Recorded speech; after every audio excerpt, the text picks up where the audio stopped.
अस्सलाम वालेकुम एवरीवन। आज मैंने बनाई है बोली वाले दूध की बर्फ़ी, जिसकी रेसिपी मैं आपके साथ शेयर करूँगी। मैंने दोनों तरीके से बनाई है, दोनों तरीके आपके साथ बताऊँगी आपको।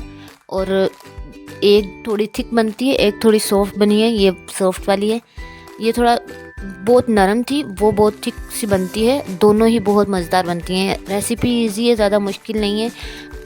1 लीटर दूध मैंने ऐसे बड़े से बाउल के अंदर या कोई ऐसी खुली सी प्लेट ले लें या कोई परात ले लें, इस तरह की कोई चीज़ ले लें, उसके अंदर मैंने डाल दिया। और उसके अंदर जाएगी चीनी। चीनी हमने इतनी डालनी है कि दूध अच्छे से मीठा हो जाए। और चीनी मैंने पीस के अंदर इसके ऐड किए। अगर हम ऐसे ही ऐड करेंगे मसला तो कोई भी नहीं है, लेकिन थोड़ा मिक्स करने में मुश्किल हो जाती है। अच्छी तरह से हमने पीसना है। और 3-4 इलायची मैंने इसके अंदर डाल के चीनी के अंदर फिर पीसा था चीनी को। और इसके अंदर जाएगा पिसा हुआ खोपरा। बाकी कोई आप बादाम ऐसी चीज़ें भी ऐड करना चाहते हैं तो कर लें। मैं अपने बच्चों के लिए बनाई थी, वो ऐसी चीज़ें नहीं खाते शौक़ से, अलग से खा लेंगे, लेकिन किसी चीज़ के अंदर डालते हैं तो वो नहीं खाते शौक़ से। खोपरा मैंने अच्छी तरह से क्रश करके डाला है, ये ऊपर ऊपर ही रहेगा और बहुत ही ज़बरदस्त इससे भी इसका टेस्ट आ जाता है। और हमने इसको अच्छी तरह से मिक्स कर लेना ताकि इसके अंदर कोई भी चीनी या खोपरा वगैरह की गुठली ना रहे। और एक पतीला लेना है जो इस परात से थोड़ा सा बड़ा हो, परात उसके ऊपर अच्छे से फिक्स आ जाए। उसके अंदर मैंने पानी भर के रख लिया है। आंच हल्की रखनी है और इसके ऊपर इसको रख के ऊपर एक ढक्कन रख देना है और हल्की आंच पे ये पकती रहेगी। तकरीबन 30 मिनट से भी पहले 25 मिनट तक ये बन जाएगी। और अलग से मैंने थोड़ा सा दूध रखा था, जो दूसरी बर्फ़ी वो मैं आपको बना के दिखाऊंगी। इसको मैंने डाला है इसके अंदर चीनी, और चीनी के अंदर मैंने इलायची पहले से ही डाली थी। और इसके अलावा मैंने कुछ भी इसके अंदर ऐड नहीं किया। इसको हमने हल्की आंच पर रख दिया पकाने के लिए। लेकिन इसमें चम्मच हमें बार बार तेज़ तेज़ चलाना पड़ता है। इसमें थोड़ी मेहनत ज़्यादा थी, उसको रख के हम छोड़ दें फिर बन जाएगी। लेकिन ये भी बहुत मज़े की बनी थी। हल्की आंच पे इसको ऐसे मिक्स करते रहें, आहिस्ता आहिस्ता ये बहुत ज़्यादा थिक हो जाएगा। ये देखते ही देखते थिक होना शुरू हो गया है।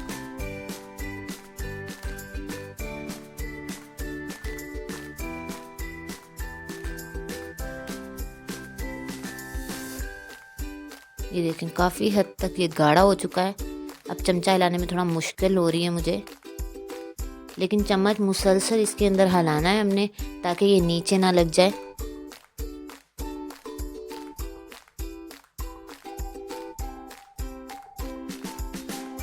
साथ मैंने वो भी रखा हुआ है, इसको भी मैं साथ साथ चम्मच हिला रही हूँ। जब ये बिल्कुल थिक हो जाएगा ना, फिर मैं इसकी आपको फाइनल लुक दिखाती हूँ। ये देखें काफ़ी हद तक थिक हो चुका है। इसको मैंने निकाल लिया है एक प्लेट के अंदर। ये ना बहुत सॉफ्ट बनी थी, जैसे बिल्कुल एक थिक बर्फ़ी होती है ना, टूटती नहीं है। ये ऐसे टूट रही थी थोड़ी थोड़ी ना, वो बिल्कुल थिक बनती है, ये नरम बनती है। खोया भी इसको हम ऐसे ही रख सकते हैं। अगर आपने इसकी बर्फ़ी बनानी है तो आप चम्मच की मदद से या स्पैचुला ले लें, उसकी मदद से इसको अच्छी तरह से सेट कर लें। ये मैंने अच्छी तरह से इसको सारे खोए को सेट कर लिया। इसके ऊपर मैंने बादाम थोड़े गार्निश कर दिए थे। अब इसको कट करके मैं इसकी फाइनल लुक आपको प्लेट में रख के दिखाती हूँ। ये मैंने पूरी बना ली थी, अभी भी वो दूसरी बर्फ़ी हमारी रेडी हो रही है। हल्की आंच पे इसको पका रही हूँ, ज़्यादा उसको टाइम लग रहा है। देखिए इस तरीके से ना थोड़ी सॉफ्ट बनी थी। एहतियात से हम इसको प्लेट में रख रहे हैं, लेकिन ये भी बहुत मज़े की बनी थी। इसको हम रख देंगे साइड पे।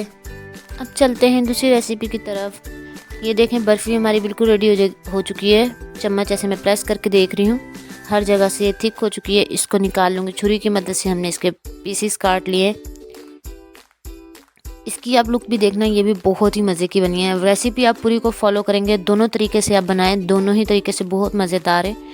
और इसमें बहुत सारे ऐसी ग़िज़ाइयत पाई जाती है, इसको हम खाएं, इसमें बहुत ताकत होती है, इसको वेस्ट नहीं करें। ये देखें कितने ही ज़बरदस्त बर्फ़ी के पीसेस निकल के आ रहे हैं।